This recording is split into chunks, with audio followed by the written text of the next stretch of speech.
எல்லாருக்கும் வணக்கம். டியூஸ்டே வளர்பிறை பஞ்சமி வந்து நம்ம எப்படி கும்பிட்டோம் தான் பார்க்குறோம். அன்னைக்கு அம்பாளுக்கு எப்பவும் போல் பஞ்சமிலேயே 5 அபிஷேகம் பண்ணியிருந்தேங்க. விபூதி, சந்தனம், குங்குமம், பன்னீர் தயிர் வச்சு அபிஷேகம் பண்ணி அழகாக பூக்களால் அலங்காரம் பண்ணி அகண்ட தீபத்தில் வச்சுட்டு தேங்காய் தீபம் போட்டு எப்பவும் போல் நம்ம வேண்டுதலை நிறைவேற்றுறோம். அது மட்டும் இல்லாமல் நம்ம இங்கே பூனேயில் இருக்கோம் இல்லையா, பூனேயில் வந்து எப்படி நம்ம தமிழ்நாட்டில் ஆடி மாதம்னு சொல்கிறோமோ இங்கே வந்து ஸ்ராவண மாதம்னு சொல்கிறாங்க. உண்மையிலே இங்கே மகாராஷ்டிராலையுமே நிறைய மக்கள் வந்து ஸ்பிரிச்சுவலாக இருக்காங்க. இந்த ஸ்ராவண மாதம் வந்து சிவபெருமானுக்கு உரிய மாதமாக இருக்காங்க. இதில் நாம் எப்படி பல திருவிழாக்கள் பல ஃபெஸ்டிவல் பண்ணுறோமோ இங்கே அவங்களும் பண்ணுறாங்க. எல்லா திங்கட்கிழமையும் சிவபெருமானுக்கு விரதமும், டியூஸ்டே பார்த்திங்கன்னா பார்வதி தாயாருக்கும் விரதம் இருக்காங்க. மங்கள கௌரி விரதம் நம்ம வெள்ளிக்கிழமை பண்ணுறோம் இல்லையா, அதுமாதிரி இங்கே டியூஸ்டே வந்து மங்கள கௌரி விரதம் சொல்கிறாங்க. சாப்பிடாம கடைப்பிடிக்கிறாங்க.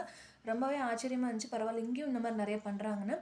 அது மட்டும் இல்லாமல் எப்படி நம்ம ஆடி மாதம் நிறையா ஃபங்க்ஷன் வருதோ இங்கேயும் அதே மாதிரி கிருஷ்ண ஜென்மாஷ்டமி, ரக்ஷபந்தன், நாரியல் பூர்ணிமா, நாகபஞ்சமி, கருட பஞ்சமி, பசவ பஞ்சமி, ஆவணி அவிட்டம், பலராம ஜெயந்தின்னு இப்படி நிறையா பண்ணுறாங்க. சூப்பர். லட்டு சப்ஸ்கிரைபர்ஸ்.